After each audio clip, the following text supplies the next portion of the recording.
For the most part, we understand that having too much sugar in our diet is not healthy for us. But what are 10 maybe little known signs that you could be consuming too much sugar in your diet on a daily basis? Let's find out.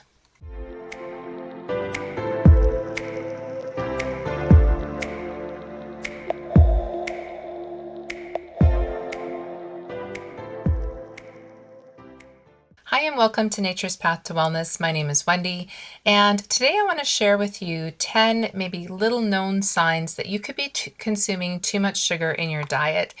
So, one sign could be that you have susceptibility to illness. So, if you're a person that is having maybe lots of colds and just feeling generally under the weather, it may be a sign that you are consuming too much sugar.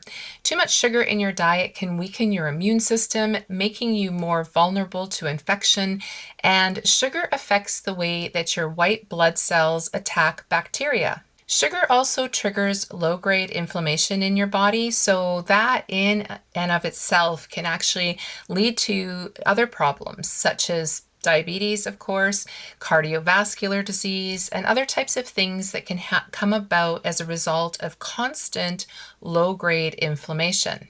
Number two, you may have heard of adrenal fatigue. And actually, over the past several years, the name adrenal fatigue has actually changed and the name has become somewhat more complicated, and it's known as HPA, axis dysfunction.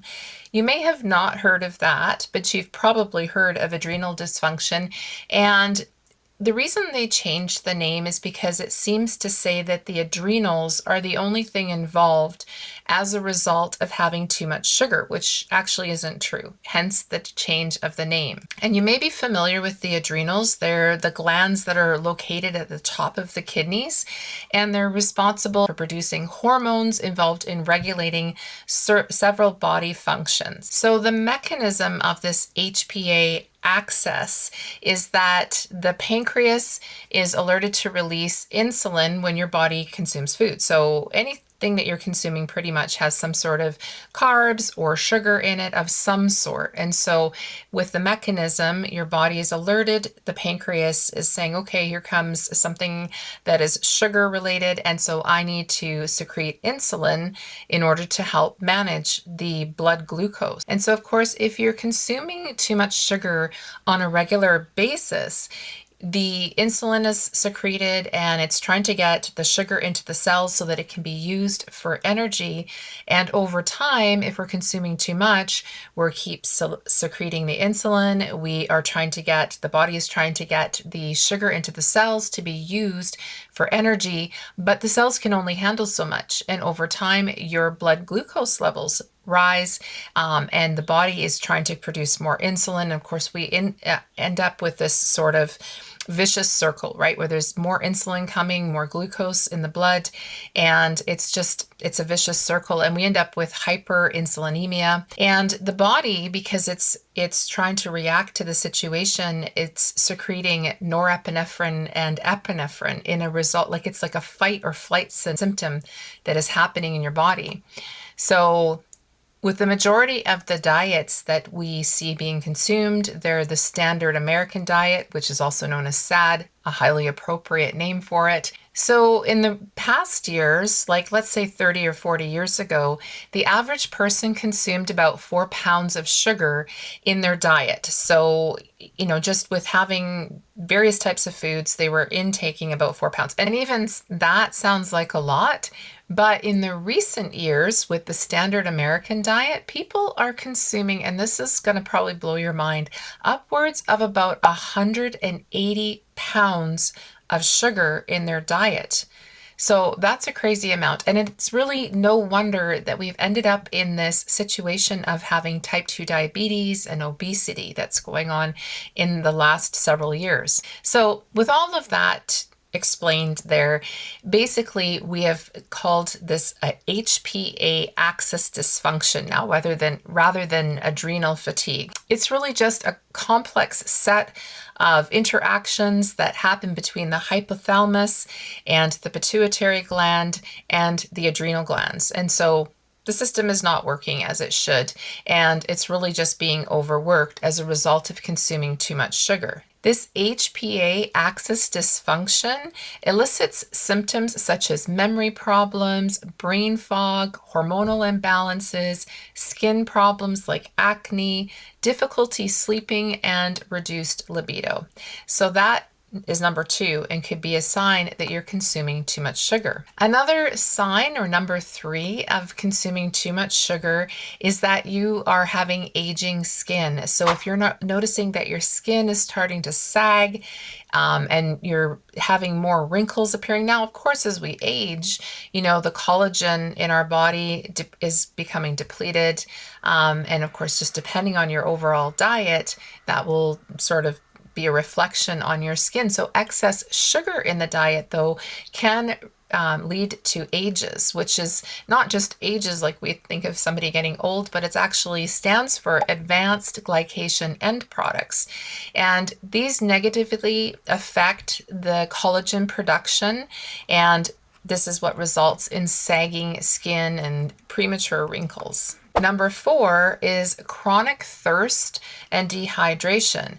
Chronic thirst is a very common symptom of people who are over-consuming sugar, and especially it's common amongst those people who have diabetes. In an effort for the body to release the excess sugar, your kidneys are working harder and they are trying to expel the sugar through the urine. And of course, this will lead to excess dehydration and, of course, thirst. If you are regularly consuming a lot of sugar in your diet and you find that you're thirsty more than, sort of just the average necessary water that you're having during the day, you're waking up in the night to drink and to pee, of course, that can be a very good sign and a symptom that you are consuming too much sugar in your diet. Number 5 is yeast overgrowth. Fungal yeasts that feed on sugar run amok amongst those who have a diet that is high in sugar. Things like yeast infections and even like sinusitis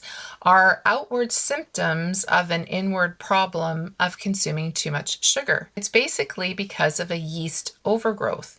And the problem is that often people will go to the doctor and explain that they have lots of yeast infections going on or other symptoms such as the sinusitis, and doctors will turn around and they'll prescribe an antibiotic, which is kind of crazy when you think about it because it's not really what is needed. It should be an antifungal, and when we're having all these antibiotics, they cause further problems with our gut health.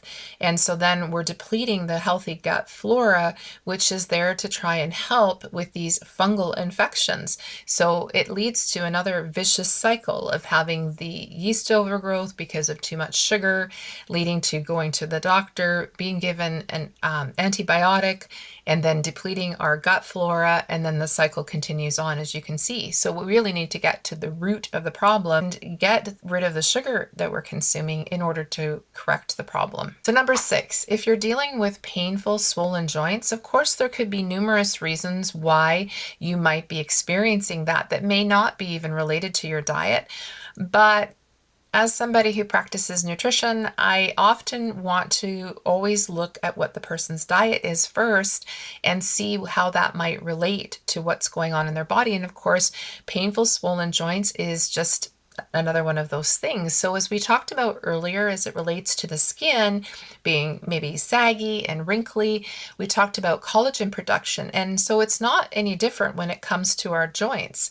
Collagen, of course, is necessary for strong joints, and sugars attach themselves to the proteins in the bloodstream, producing these harmful free radicals, and this is what damages the collagen. And number 7, if you're experiencing high blood pressure, a recent study pointed to the fact that getting control of one's blood sugar levels, blood glucose levels, is actually more important than controlling the amount of sodium that's consumed in one's diet as it relates to blood pressure.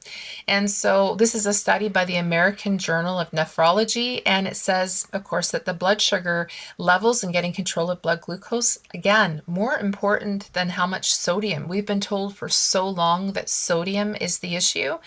And so we want to be able to make sure that we're consuming a healthy amount, which is just very little amounts of sugar, of course. Metabolic dysfunction negatively affects your cardiovascular system. And so it increases your cardiovascular risk.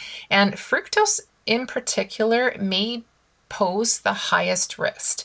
Now, we know that fructose is, of course, a fruit sugar, and this is not to say that you shouldn't be consuming any fruit. And this is the problem that we've come across in the last several years is that, we go on to say that, okay, well, fructose means, anything that's related to fruit. Well, the thing is, if you're having fruit in your diet and you're consuming the whole fruit, so if you're eating an apple, of course, you're consuming the fiber that goes along with it. And so you're not absorbing very much. The fiber actually has like this gelatinous effect in your intestines and prevents too much of the sugar that you're consuming with the fruit from being absorbed into your system. And so we've demonized sugar, including fruit sugars like fructose. We're talking about like the high fructose corn syrup, right? So that's been added to all these highly processed foods. And that is one of the main culprits of this high blood pressure problem. So again, not the fruit, like if we're consuming like apples and oranges and all of those kinds of good things, we're talking about the highly processed foods with a lot of high fructose corn syrup. So number 8 is trouble sleeping. So if you're experiencing difficulties as it relates to falling asleep and staying asleep, it can be an outward sign that you're consuming too much sugar in your diet. This is due to an increased brain stimulation that happens when you're consuming the sugar, and of course, not to mention frequent urination during the night. So if you're somebody who's waking up in the night lots of times to go to the bathroom, so nocturia, this may be an issue as it relates to having too much sugar in your diet. We explained what happens earlier with the kidneys trying to expel the excess sugar by way of urination. And number 9, if you experience frequent headaches and maybe even migraines. Now, again, with migraines and headaches, there may be other issues that are going on related to your diet or something else. But certainly, if you're somebody who's consuming a lot of sugar all the time, these migraines and headaches may be related to the amount of sugar that you're consuming. Especially, if you're consuming snacks that contain sugar or drinks. High sugar affects the neurotransmitter levels and triggers inflammation as well as affecting the blood vessels, which can intensify headaches and increase their frequency. So too much sugar can also cause, of course, hormonal imbalances and can lead to cognitive decline and impaired memory. So that's definitely something we want to watch out for. Number 10, gut troubles. Sugar disrupts the healthy gut flora, which can lead to symptoms of gas, bloating, and changes in bowel habits like constipation and diarrhea. And so if you're experiencing some of those issues, you definitely want to take a look at how much sugar you're consuming. So the question might be, when I keep saying too much sugar, how much sugar should we consume in a day? I mean, ultimately, we want to be not having too much sugar in the way of processed sugars, table sugar, highly processed foods that are laden with sugars and even hidden sugars. If we're sticking to any kind of sugar being related to whole fruits, that would be okay. But if we're talking about added sugars, the recommendation is no more than 25 grams of added sugar. So not naturally occurring sugars in your diet per day. So if we want to see what 25 grams of added sugar looks like, let's give a couple of examples. A can of Coke, so one single can of Coke, obviously not Diet Coke, and I wouldn't recommend Diet Coke anyways because of the aspartame content, but if you were just to have regular Coke, that contains 39 grams of added sugar. And as another example, a Starbucks Grande, and I mean, let's face it, how many people actually have a Grande? If at the time when I used to consume Starbucks, I would always go for a Venti. If I'm going to have Starbucks, I'm going to treat myself and go all the way, right? So if that's you and you're consuming Starbucks on a regular basis or just even at all, a Grande Chai Latte contains 42 grams of added sugars. So way more almost double what the sort of limit is for added sugars in a day. So if you're experiencing some of these issues that I mentioned, those 10 issues, you definitely want to take a look and, kind of go through your diet, your daily diet with a fine-tooth comb and see where the added sugars are coming into your diet on a daily basis. And by clawing back the amount of sugars that you're having, hopefully, if you're experiencing some of these symptoms, they will become quickly resolved. So if you've enjoyed this video and it's been helpful for you, I ask that you give it a thumbs up and maybe share it with somebody else that could benefit from the information. And if you've not already subscribed, do consider subscribing for more health and nutrition information. I look forward to seeing you here again at Nature's Path to Wellness, where your journey to lifelong health begins. Take care and see you again soon.